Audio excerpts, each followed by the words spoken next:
Hi everyone.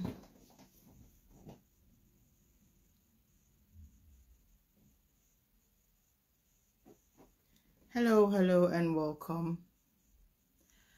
Okay, so we're starting a bit late today because I had a bit of internet issues, but thank you everyone for joining. My name is Roseline, and if you've joined our live here before, you should have seen my face multiple times. Okay.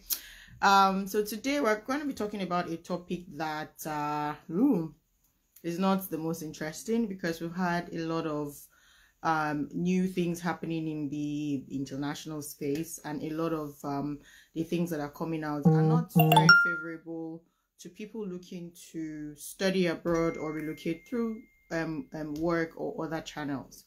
So today we're going to be discussing the new changes that might happen. So these are still tentative, but if we know anything about the UK is usually when something is announced, give or take in a couple of months, these things are actually done. There might be a couple of tweaks and changes, but in most cases the idea really is still going to pull through.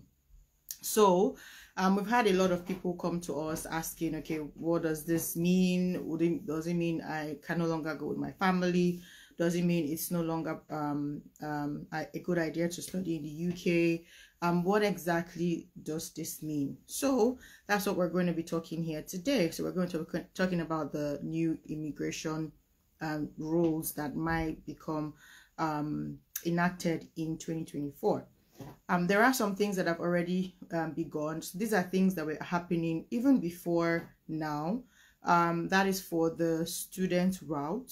People going to study at the master's level are no longer permitted to bring in their family members from January 2024. So that law has already passed and it's going to take effect in 2024. Other changes that happened were also increments in the visa fees, priority fees. So like a student visa fee, they're almost all types of visas, whether you're in the UK or out, they all had different increments, but the one that is particularly useful to us and to our client base is the student visa route. So the student visa, I think I have it somewhere here, increased from 363 to 490 pounds. So that's a considerable amount of money, by 100 and something pounds. And with what Naira is doing now, it's a considerable amount of money. Then also there were increments in the services that you could purchase when you apply for your visa, and that's the priority visa service. It changed from 250 to 500. Ooh, a whooping sum. And then there was the super priority that was about 950 thereabout to 1,000. So the difference with the super priority wasn't so much, but the difference with the priority was actually significant. So if you're counting about 100 and something that came on the visa fee, and then 250 that came on the priority visa service, you're almost going into 400 pounds extra that you have to pay as a student. Now for IHS, there's also going to be changes as well. Come January 16th, you're going to have the IHS increase from, I have it here, 224 pounds to 1,035 pounds. So these directly affect your pockets and your budget if you want to go to study in the UK. So these are the things that we are sure of. Some have already been passed, which is the increment in the visa fee and other services. And the fact that even on the master's level, you cannot go with your dependent except it's a research master's or a PhD. In that case, yes, you're still eligible to go with your dependent. But for the other ones I'm going to be speaking about today, we're yet to know when they will kick in, as they're still being debated, but we're going to be talking about them now. Okay, so I have a notepad here, so in case you see me look down, it's because I'm reading from my notepad. Okay, so the UK has proposed to cut, the Home Secretary James Cleverly, if I can read, has proposed to cut immigration for next year by almost or more than 300,000 people. And he's thinking to do this really to cut out the I would say the attachments that come with people that the UK actually needs. So they've cut out for students. Now they're looking to cut out for skilled workers, as well as people, British citizens and settled people in the UK who do not earn up to a certain amount. So bringing in your family into the UK might become really, really difficult, even though you can actually get in through study or through a skilled worker visa if you're able to earn the proposed amount. But what does this mean for people that are already in the UK, already in the graduate route, are probably on their post-study visa, their graduate visa, or are still schooling? We're going to talk about that at a later point. Okay, so the immigration are proposing to cut down about 300,000 people. They want to stop dependents from coming in. So dependents already have been stopped from graduates, from students, but now they're proposing to stop dependents for skilled workers, like I said, and also people that are bringing in their families that are even British citizens. So if you were to marry a British citizen today, she or he has to earn a certain amount of money before they can actually bring you in, you and your children, if you already have children. If you marry a settled person in the UK, likewise, they have to actually have a certain amount of money. And that amount of money has been increased from 26,200 for a skilled worker. You had 26,200 that you had to be earning per year, to about 38,700. So that's a whooping figure. It's about 12,000 something that you have to earn in addition. And looking at most people earning even below 30,000, most jobs do not earn up to 30,000. It's going to affect a whole lot of people. So it might not affect you as a person, but it will affect you if you want to bring in your family, or if you want to get a job from outside the UK, because the company will not be able to sponsor your skilled worker visa. So if you get a job, say as an accountant, and they're proposing to pay you 32,000, if this law comes into effect, they will not be able to sponsor you because it doesn't meet this threshold. The idea is for the companies to look inwards, look at people already in the UK, look at citizens and settled people in the UK, and get someone from there. So if overall you're not able to do so, then you can get someone from outside, but there's a minimum threshold you need to fulfill, which is 38,700. Now for British citizens and settled people, you had to have, did I have it here, about 18,000 something. Unfortunately, I don't have it on my note. It's about 18,000 something that you need to have either in savings, or that is what you need to have been earning for you to be able to bring in your family. But now everybody is on the 38,700 minimum. So these bills are still being debated, right? So these figures might come down, they might stay the same way, or they might come down for some people. So some people might be able to maybe be able to leave this particular threshold. People that we know that are definitely going to leave this are people that are going to be in healthcare, because it's a critical sector in the UK, and they don't want anything that's going to affect them because of earnings. And a lot of healthcare workers, especially care, I don't think you earn up to 38,000. That's a huge amount of money to earn. And then those in critical those are critical healthcare, and then those jobs like teachers now that they have like a national grade or grade.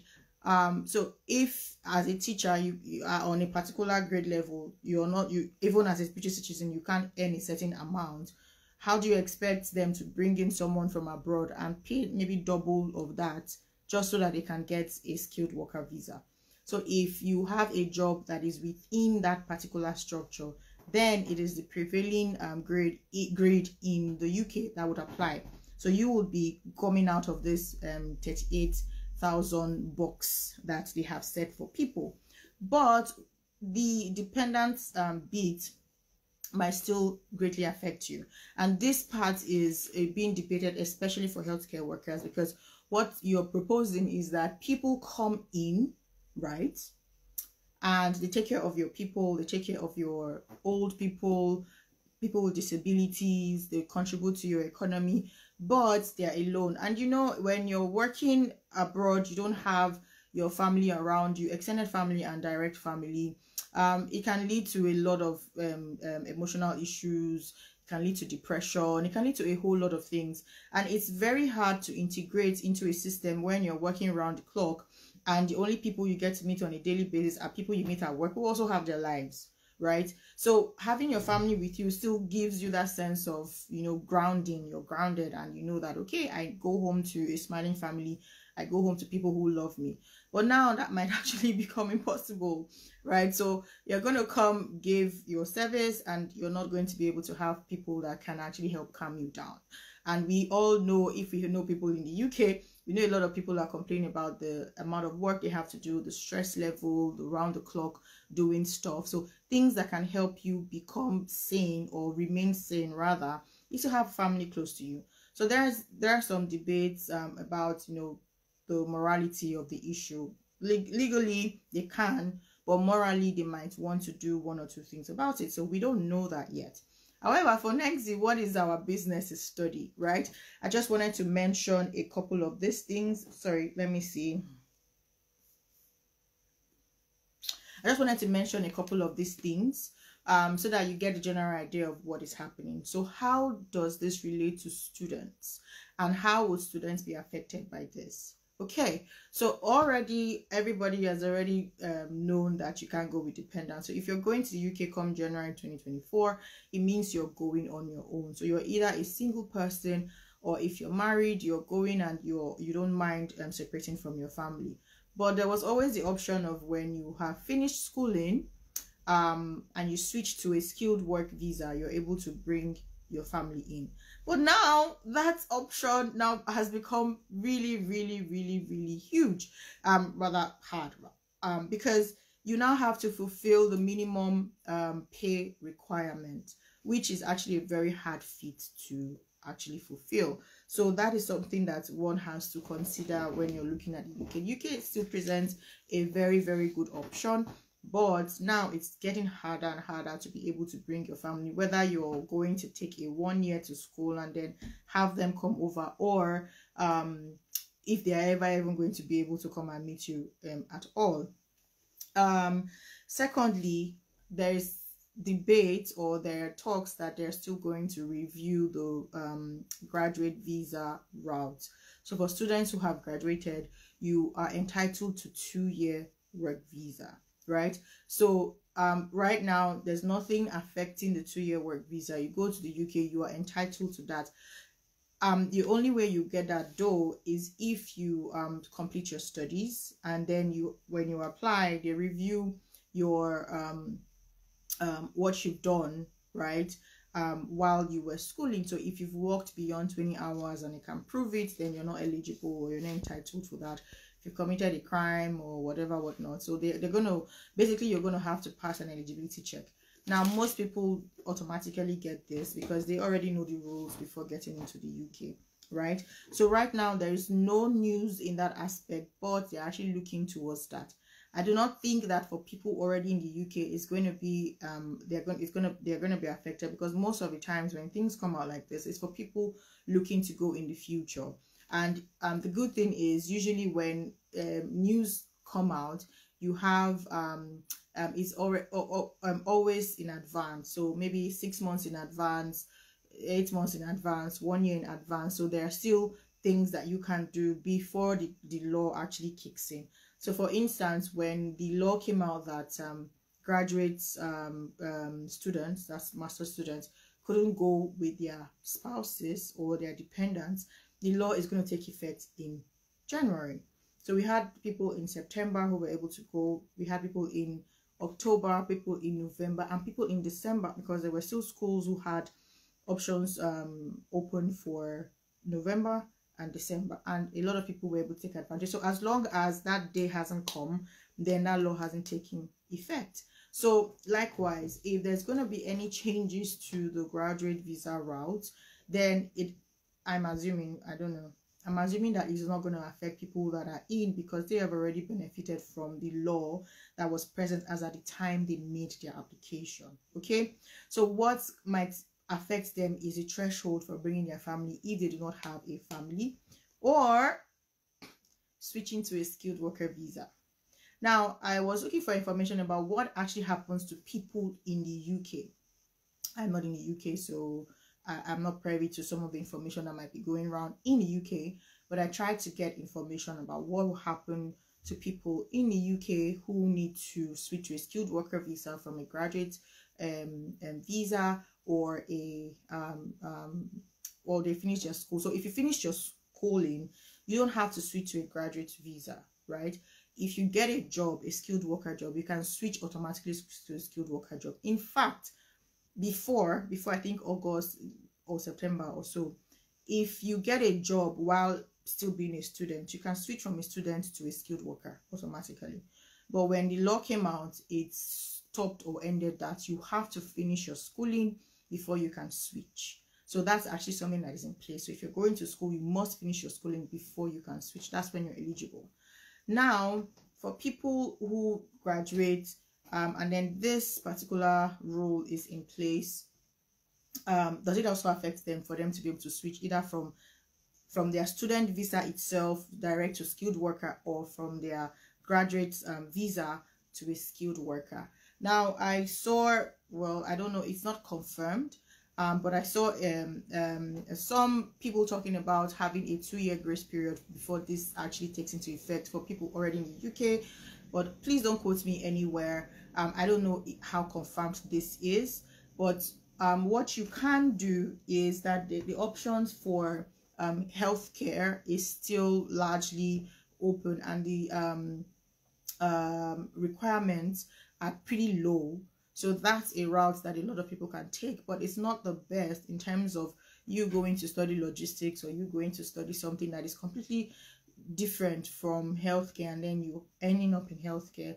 Then your whole career path and everything you've planned for yourself takes a complete turn, and then you're completely into something else.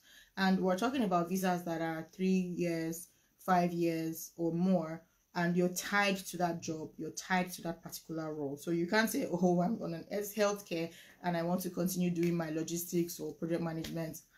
It doesn't work. Okay, so these are things that people would need to consider, either people in the UK or people looking to go into the UK. But it's still not the worst news, right? It's still not the worst news. The UK still presents a lot of options. There are still lots and lots of occupations that are open. In fact, as I'm talking to you, we have a lot of people coming to us with sponsorships, right? They already have companies sponsoring them from Nigeria, and people are getting jobs of 40-something thousand, 50-something thousand, 60-something thousand, you know, in different walks of life, in healthcare, in human resources, in accounting. That's a very big one. So you see people actually still getting jobs that way surpass this particular threshold. So it's not the worst news. It will be the worst news for people who are not very skilled, and you're looking at those low-hanging fruits, those jobs that are very easy to pick. So what this means is that you now have to become more serious with getting all the qualifications that makes you a highly skilled person, because they need you. I can confirm that international sponsorship is still happening round the clock. Companies are looking for people to take up positions. These laws, yes, might reduce, you know, the people that are eligible, but you don't have to be affected if you're able to get yourself to be highly skilled and to be able to command a salary that is above this. Okay, can a pre-masters get post-study after 1 year master's program? Okay, so a pre-masters, so officially I think I'm in the comments. You can drop your questions. Let me see if there's anything I haven't spoken about. I think I've spoken about everything. The news is not so humongous, and I don't need to elaborate so much on it, because we don't have certain definite facts except the increments that have taken place and the one that has happened for the graduate for the students without going without dependents. Okay, so now you can drop your questions while I speak. So can a pre-masters get study post-study after 1 year program? So what a pre-masters means is, in the name, it's a pre-masters. So it means that you're doing a program before you begin your masters. So usually it is attached to your master's program, right? So you have a pre-masters maybe for a 3 months period, or a 6 months period, or a 9 months period, depending on your results. So if you're coming with an HND, you might need to do a pre-masters. If you're coming with a third class, you might need to do a pre-master's to help you get the necessary grades required for you to go into a master's program. So depending on the school, they would allocate an amount of semesters for you to do. So it might be 1 semester, 2 semesters, 3 semesters. Now, if that is the case, immediately you're done, you're going to begin your master's, right? So once you're done with your master's, you definitely will get the post-study work visa. Okay, so but not after the pre-master's, because pre-master's is attached to your master's in most cases. Okay, so maybe you're doing a top-up, which is a slightly different program. So yes, you are entitled to the post-study work visa of 2 years. If you're doing that's for a master's program. If you're doing a top-up, just a top-up, or a bachelor's degree, then you're entitled to 1 year post-study work visa. So it's just 1 year. So it depends. If when you're done, the highest degree that you have is a BSc, then it's 1 year. If you're done, the highest that you have is a master's, then it's 2 years. If it's a PhD, then you have 3 years, right? Okay, so guys, do we have questions? Yes, HNE, yes, it will be, yeah. So you confirm that, so you will be able to get your post-study work visa. So for now, there is no rule against people going to study in the UK, and there's nothing that's stopping you from getting your 2 years, at least as of now. So if you're not so into moving to the UK with your family, it still presents an amazing option for people who are single or who can actually go without their families. But just keep in mind that you want to be highly skilled. You don't want to go and be snapping picture and I am abroad and then doing all the small things that just doesn't make any difference in your life.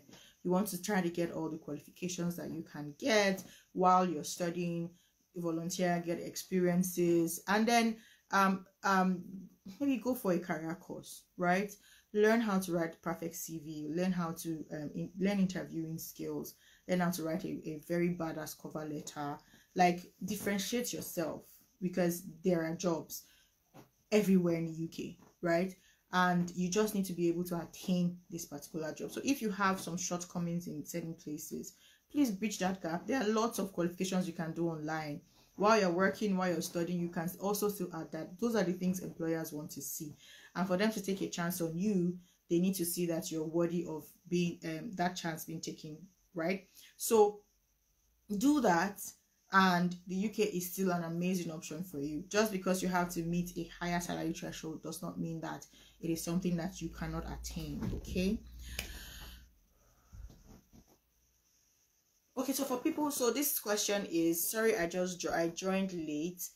For people going to study in January, are there any requirements? No. Well, the thing is, now for January is already over, except I think one or two schools now that you can still apply for. Is practically over. And even if you're applying for the school, you need to have all your documents. Your money needs to be handy. So as you're applying, giving your offer, you're paying like almost immediately within a space of 2-3 days. So that's the only option for January. But January is all but closed by now. So what we're looking at would be the May, June, July, no, April, May, June, and then September. Most definitely September, because that's like the main intake in the UK. So for people, the question now is, are there any requirements? No, there are no requirements other than you cannot go with your spouse or children. And by 16th of January, your visa fee has already increased from £363 to £490.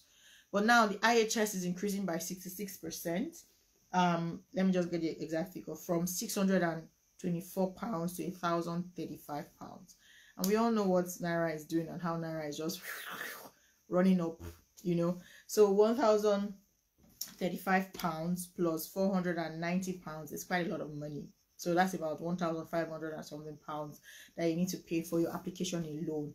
And if you're wanting to pay for priority service or any kind of service, then we're priority actually.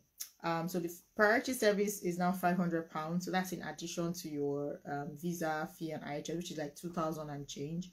If you're paying for super priority, that's £1,000. So if that's about £2,500 alone for your application, okay.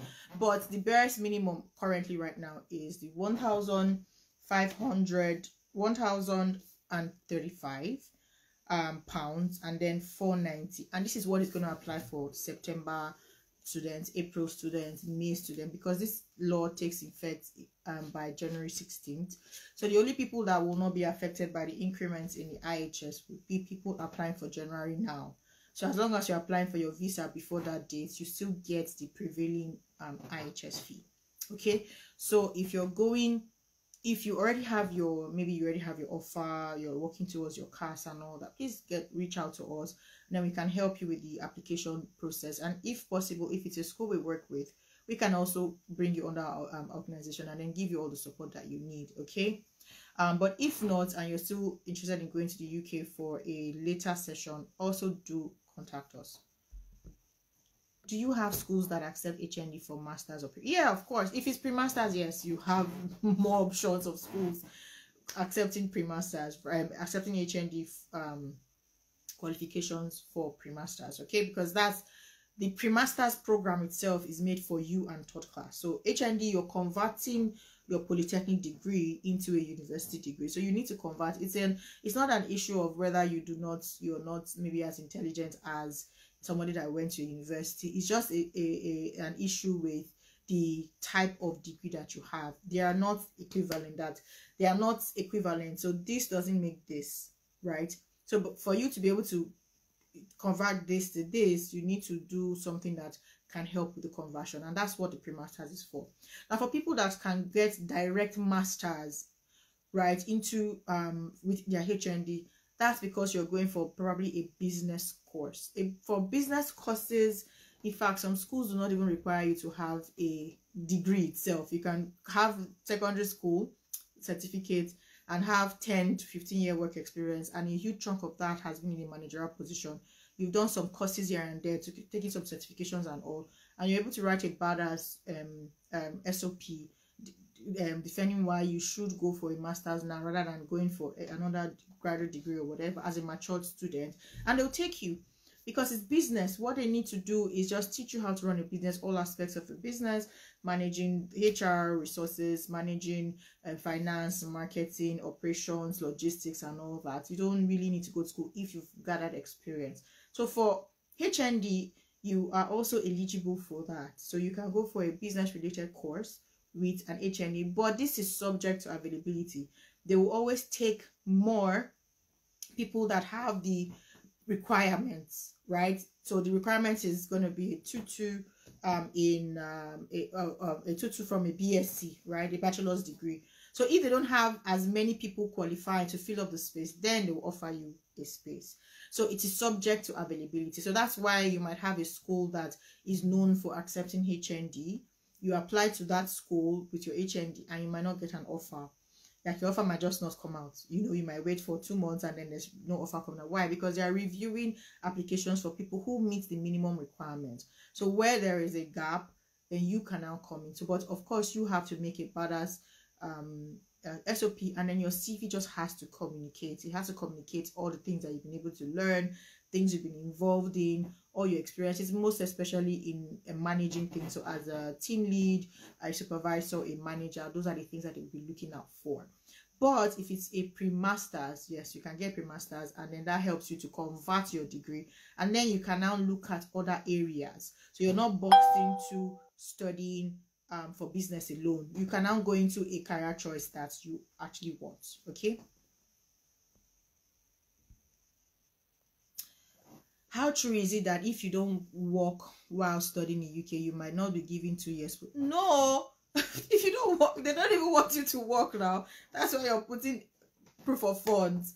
So when you're making your application, so what happens when you're making your application is you for the school you're applying to, you pay a deposit out of the full tuition fee, and then you have an amount of money you have to show for your upkeep. So that upkeep is assuming that you need to pay rent, you need to pay for transportation, you need to eat, you need to do 1 or 2 things, and it's about 1,003 or 1,000 and so per month, and it times this by 9 months. Okay, so for outside of the UK, that's outside of the UK. So outside of the UK is about 9,207 or 206. And therefore, sorry, outside of London, okay, outside of London is 9,207 for now. It might increase, and then for inside London is about 12,006. So you need to show this in your proof of funds in your bank account that you have it available. So if you have this or more than this and you go to UK and you decide to face your studies and not work, they like that. They don't even want you to work. They want you to have enough money to come and finish your studies and then go. Okay, so but if you are going to work, you are allowed to work, but you cannot work beyond 20 hours per week. So if you get a job and you're doing five hours 4 days a week, that's fine. If you get a job and you're doing 4 hours 5 days a week, that's fine. If you get a job in the weekends and you're doing 10-hour shifts 2 times a week, that's fine. So you cannot work anything beyond 20 hours. You can't work 20. You can't even work by 1 hour at the over. Shoot this by 1 hour. You can't work 21 hours. They have given you, it has to be 20 hours. So it is 20 hours or less, and then you are good. So if you're applying for your postgraduate study visa, then this is going to be calculated based on the salary you were earning, right? So they have a way of calculating it and finding out if you had actually overshot that particular time slot that was given. If you overshot it by a very tiny amount, maybe it won't be a problem, but if it's significant, they most definitely will deny you because you have not played by the rules. The idea really is if you're coming to study, it means that is the sole purpose of you coming to the UK. Now, of course, to gain some sort of experience in the UK system, to also gain some sort of funds, you are supposed to have had your funds. Funds don't supposed to be a problem, but something extra, you want to do a couple of things and all that. Yes, you're able to work. They give you 20 hours, but you need to face your studies. Okay, so if you prove to them that what you came to do is work and not study, then they will deny you, because if you want to come and work, there's another visa for that, which is the skilled worker visa or other types of work related visas. So in terms of COS for healthcare, expatiate. Okay, so we don't actually do COS, but this for care, but this rule also affects health, and that was why I mentioned it, because it will not be complete if I don't talk about at least most of the things that were mentioned. So I'm gonna do this for you. So for health care, they are not yet affected by the increment, the minimum threshold one has to earn for them to be able to come from overseas, but for a company to be able to sponsor them their skilled worker visa. So it moved from about 26,200 to 38,700, but there's been some criticism, and then the Home Office is saying that the people working in critical health care will not be affected by this, and also people like teachers who have like a national scale for their salaries. So that's like the main thing, but they are going to be affected by the dependent ban, right? So if maybe you're not earning up to a certain amount, this particular amount, you will not be able to bring in your family. So it's fine, you can get a sponsorship even if you're not earning up to, but to bring your family with you, if you are a family man or woman, you will not be able to, except you meet this particular threshold. So that's the issue, because unfortunately the difference between the amount of COS that was given, sponsorship that was given maybe for health, let's say they gave 100,000 people, and then those 100,000 will bring in like 120 or 150,000 dependents, right? So dependents are, you know, a lot more, and this is also affecting their social services, healthcare, housing. Now housing prices are going up because there are just more people looking for houses, and more people are looking for houses big enough to accommodate a family. So if you single people looking for housing, you can just a shared apartment, a normal studio, a 1-bed apartment, things like that. So there's not as much strain. But you have a family of 4, 5, they're looking for 3, 4, 5 bedrooms. How many 3, 4, 5 bedrooms are there with the rules around, you know, accommodation in the UK? There's a particular square meter someone in one person, the minimum square meter that one person must be living in. So you can't cramp people up into a certain small space. So you need, by law, you need to look for suitable accommodation that can accommodate everyone. So how many people can do that? So that's why they're like, okay, stop bringing dependents, stop all that, so that we can actually recover from the housing crisis. We can recover from the strain on the healthcare, the NHS, and every other sector that's currently being affected. So these are the motivations for this law. Might not be what we want to hear, but this is the motivation for them to do so. And I wouldn't blame them, because you wouldn't want your social services to crash down before you start doing something about it. Okay. And then another thing is, a lot of people that come in, the UK is actually expensive. So if you are not well prepared, you might not be able to get the kind of house you need to get, or do the kind of things you need to do for your family. So a lot of people that came on a student visa, I'm not talking now about just Nigerians, I'm talking about everybody from around the world coming in. A huge chunk of them are going to claim asylum.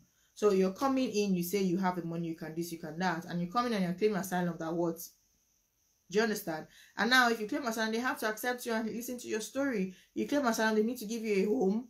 They probably will need to pay you. They'll give you free health. It's a strain. So they are trying to curb all that. That's the motivation. Yeah. So that's that.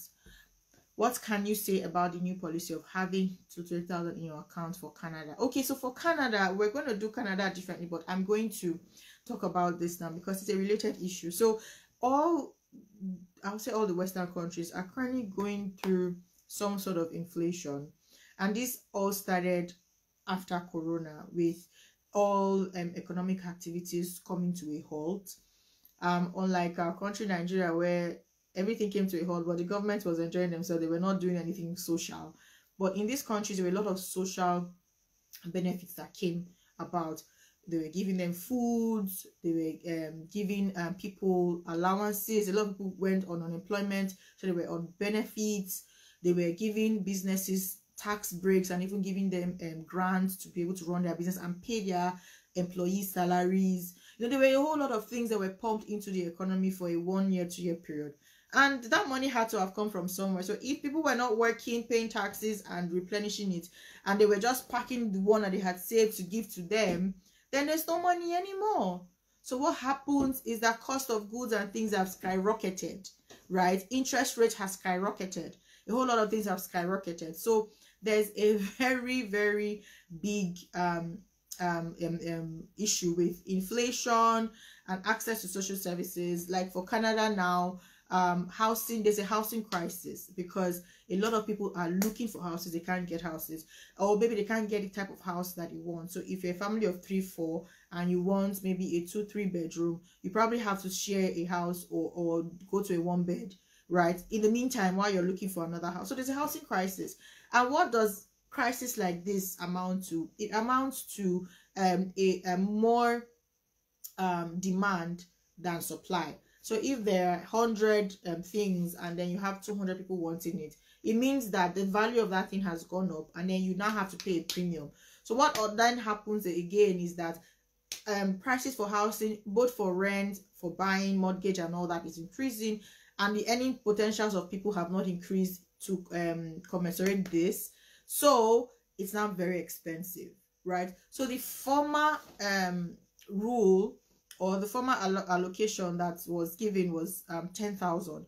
That ideally should have been able for a student, if you're going to be in a shared apartment, stay around the school, so you're not spending so much on the transportation, feeding and all that. That would have been enough for you, right? But now it's no longer enough, because there's a housing crisis. Food everywhere has increased. So I wouldn't say that's like the major motivation, but when you now compare all the services that have actually added, certain type of inflation, the 10,000 would not cover for a period of 1 year anymore. In fact, that's basically just going to be your rent.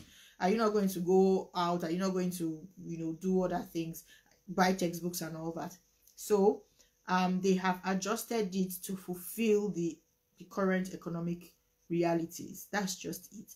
In terms of eligibility, everything still remains the same. for Canada. You still eligibility for schools still remain the same, at least for now. Eligibility for visa still remains the same. You just need to show that you have more than this amount for your upkeep. In addition to this, you also need to show your balance of your school fees as well, and then this amount now goes up with every family member that you have. So I don't know if I've answered your question. So it really doesn't affect for now, although there are talks that they might be reviewing the student visa route. Why? Because it's just an unfortunate thing that's happening all around the world, especially in third world countries. A lot of people go in with study visas and then they declare that they go and seek for asylum. Before you came in, you showed that you had money, okay? You could fend for yourself. If you came in with family, you could fend for yourself and your family. And then you come in and then you're going straight to seek asylum. Asylum as what? And there are asylum procedure is a law on its own. There are processes that they need to go through, and those processes need them to provide certain social services to you, basic services. It's a strain on them. So they're looking at it that students are using study routes to come in and seek asylum. So who knows if in 2024 we're going to hear one big news that's been announced, or schools are now going to be more strict. So there might not be a certain big news, but schools will just be stricter with eligibility criteria. So it might just be something that will be observed without a formal law. But for now, there's really nothing except the increment in the amount of money you need to have. It's just unfortunate. You need to show you have this money available to you from January. So people that are applying between now and December 31st, if they're going to be open, you still can use the old 10,000 as your living cost, but from January that has changed. So if you use anything below that, it's an automatic denial. So for getting COS for healthcare now, even before now, COS for healthcare, this is not what we do anyways. Even before now, COS for healthcare has been something that when the organization has determined that you have what they want, especially if it's for care, right? You know enough, you have some sort of experience, and they're giving you a sponsorship, it's fine. The Home Office is going to go through your application, give you your visa, and then you go. But then they noticed that people were abusing that pathway, especially people that did not even have anything to do with the health. So there were certain measures that were now put in place. So some recruitment homes were closed down, some are being investigated, and in most cases you are going to be interviewed by the Home Office if you apply with a COS. Okay, they will interview you to be sure that you actually do have a medical background to enable you actually get this sponsorship to come and work in that sector. So that's COS. So if you don't have a background, I don't even know who is going to employ you and give you a COS, because right now companies don't want to put themselves in danger. If the Home Office finds out that a company is employing someone with no relevant background, then they have to answer for it. Okay, and nobody wants to be in their in such a mess. So what that means really is that it's going to be for people that really have that experience. And yeah, that's just basically it. So you might not be affected by this increment in terms of the amount of money you need to earn, but you will need to actually have experience within that sector itself to be able to get sponsorship. I'm going in January. Will it affect me getting the 2-year visa? No, it won't affect you. I think I said that. Please, guys, if you don't get one or two things from what I have said, you can always watch this video, because we'll always repost it in our Instagram and then on our YouTube. It is going to be there. Please, please, please, you still will get your 2-year post-study work visa as of now. Okay, so you're going in January, you're still entitled to, but you need to adhere by the law.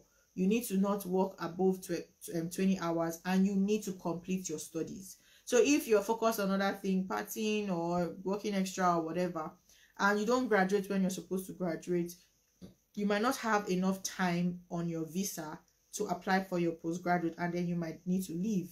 Okay, So graduate when your mates are graduating. Don't have carryovers and things like that. Graduate well and don't work above 20 hours, and you're good to go. You will get your 2-year post-study work visa. How can someone apply for asylum from Nigeria, and do you assist? No, we don't assist for asylum. I mentioned asylum because this is part of the reasons why we are having changes in immigration rules, because people are abusing different pathways to get into the country and then they seek asylum. So from the ones that are using water, coming through the borders, coming through visit visas, coming through work visas. No, work visas, at least you can work. Coming through study visas, you know, and then all of a sudden going to seek asylum. These things are how will I put it, making them see that people are using different tactics and different means to come and abuse the system. So that is why they are now having more stringent rules, more requirements for people to fulfill, and that's why you need to show more money, right? And that's why they're like, no, you can't bring your family and things like that. So seeking for asylum from Nigeria, honestly, I don't have that knowledge, because we don't actually do asylum. But if you are a persecuted person, for Nigeria, we're not eligible for asylum seeking in most countries because there's no war in Nigeria. Okay, so if you're in Syria, maybe Palestine, Afghanistan, or some places where they are being really persecuted, or there's a war, then yes, there's a way you can actually seek for asylum. The UN is going to be there and things like that. So there are procedures, but you can actually wait for 2 years, 3 years, 4 years before they actually answer you. But for Nigerians, we're not eligible except you're being persecuted for political reasons. So if you're being persecuted for political reasons, your life is in danger. You have maybe for your sexual orientation, you're in danger, or maybe specific issues like maybe your family wants to kill you or something like that. But it's going to be really hard, you know, it's going to be really hard to seek asylum from Nigeria. You need to have a very, very, very, very strong case, a very, very strong case. And I don't know what the process is, honestly. Is it true you have got to pay all tuition fee for the first year before your visa can be approved? No. For the first year of the UK, no. You need to pay. Is it for post-study work visa or for your normal study visa before you go to the UK? Before you go to the UK, depending on the school, some schools will give you particular rules, but I don't think that there's any school that will say pay 100% of your fees first. Some will say pay 66%, 33%. Most will say pay 50%. Okay, so you might need to pay 50% before you go, or as at the time you're arriving. Some will say, okay, pay 5K out of a 16K, and then you get your visa. Some will say it's 4K, some will say 7K, 8K. You know, the amount started rising. Before it was 1K, 1.5, 2K. All of a sudden, when Nigerians went there and then they don't have money, they're like, okay, but you showed us a bank statement. And then for the people coming in, they now increased the amount they needed to pay. So you see some schools saying it's 5,500, 6,000, 6,500, 4,500, 4,000, things like that. Okay, so that is for the UK now. That's what I'm saying. You need to pay that before you can even get the sponsorship documents, which is your CAS. So your CAS sponsors your visa. For Canada as well, you don't need to pay your full tuition fee. So the school will give you the amount, that the minimum amount you need to pay. It's quite cheap, 500, 1,000, 1,500, thereabouts. But if you really want to get your visa for Canada, you need to pay a considerable amount of school fees. So if you have, or maybe pay all your first semester school fees, that actually shows them that, okay, you have this money available to you. If the school says 500 CH, you don't pay 500 CH and think that the embassy is going to feel like you have money. So pay a considerable amount, even if you're not paying all, and then you'll be able to get your visa more easily. Now, if you're talking about the postgraduate work visa, you have to have completed your studies. You can't complete yourself without paying your school fees. So you must have paid your school fees. Is there still dependent visa in January? No. Dependent visa is ending this December. So for people that are going for December intake, people that have gone for November, September, October, those people, yes, they were able to go with their dependents. And their dependents are currently still applying. And the dependents will also still be able to apply in January, even though it is no longer available for January students. As long as they came in with the old law, their dependents will still be able to apply even in January. But I would advise, if you are a student, to apply before January 16th. A student who has dependents that need to join, apply before 16, because a 66% increment in IHS is a considerable amount of money. It's huge. So if you don't want that particular law or increment to affect you or your loved ones, then I would advise you apply sooner rather than later. For formal studying, okay, so we're almost an hour because I started late, so I think we're 10 minutes. We have 10 minutes left. For formal study in Canada, I mean, no. So if it's for study in Canada, no, you don't need to pay your full tuition, especially for the school. Well, depending on the school, anyways. Canada is more like school specific, you know, than the UK, you know.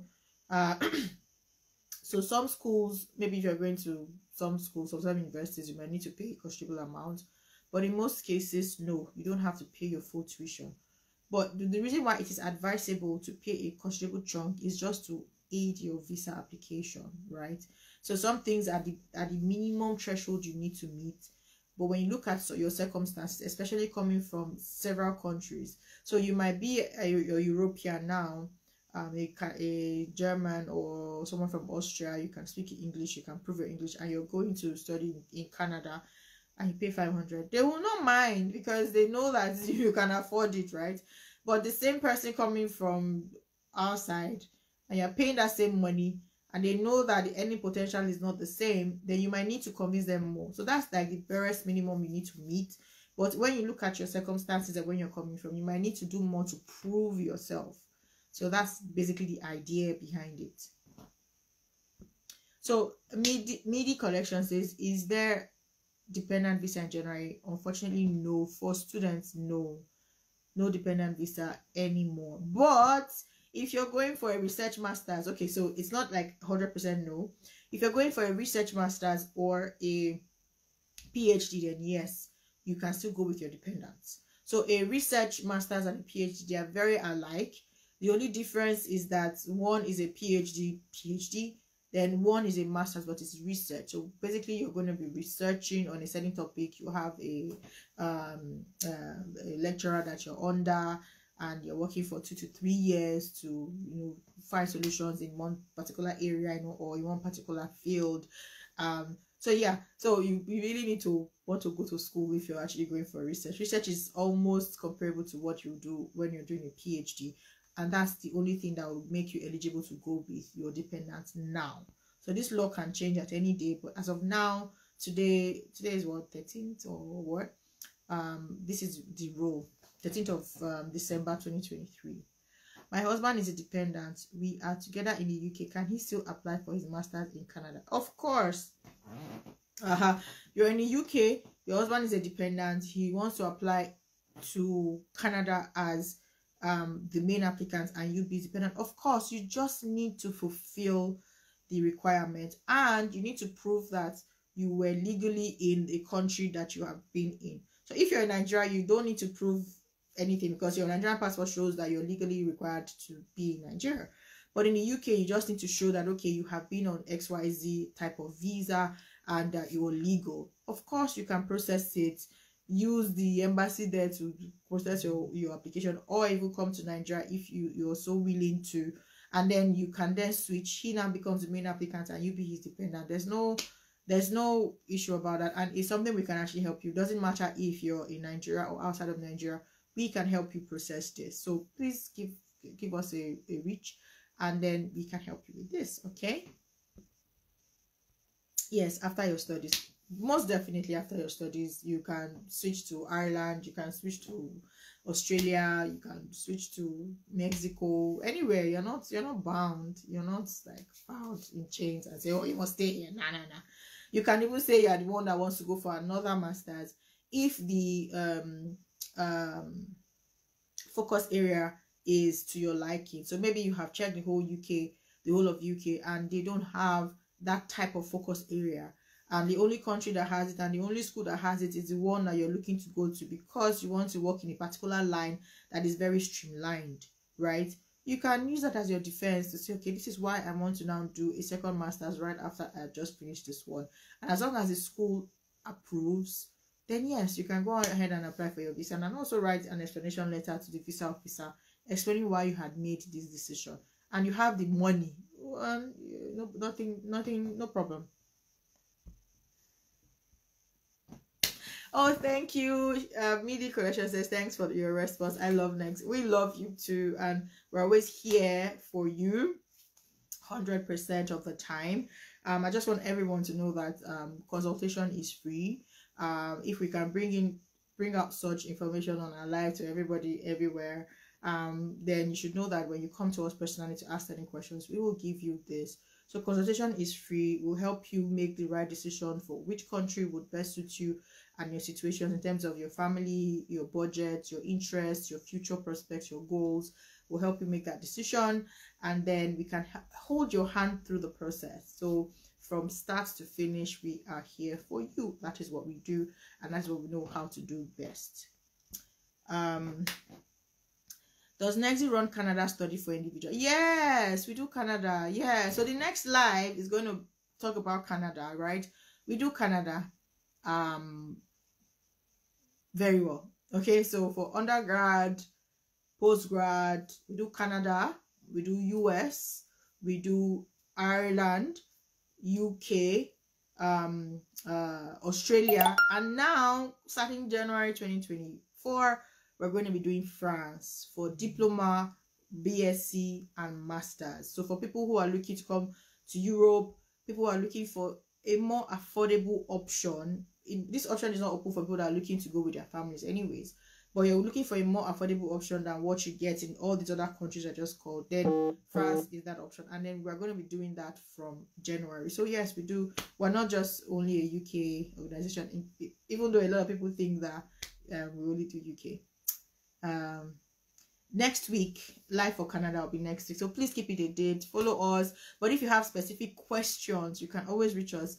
We have a brilliant person that handles our Canada inquiries, and if you reach out to us in DM, my colleague is going to send you to her, and she will give you all the answers that you require. So, and if you do want to make this decision, then you can most definitely work with us. Okay, so I'm going to be ending this live if I don't have any more questions. Do we have any more questions? I can take just one question because I think I have about a minute or two. If we have question, I can take one question, but if we don't have question, I'm going to go now. So time is counting.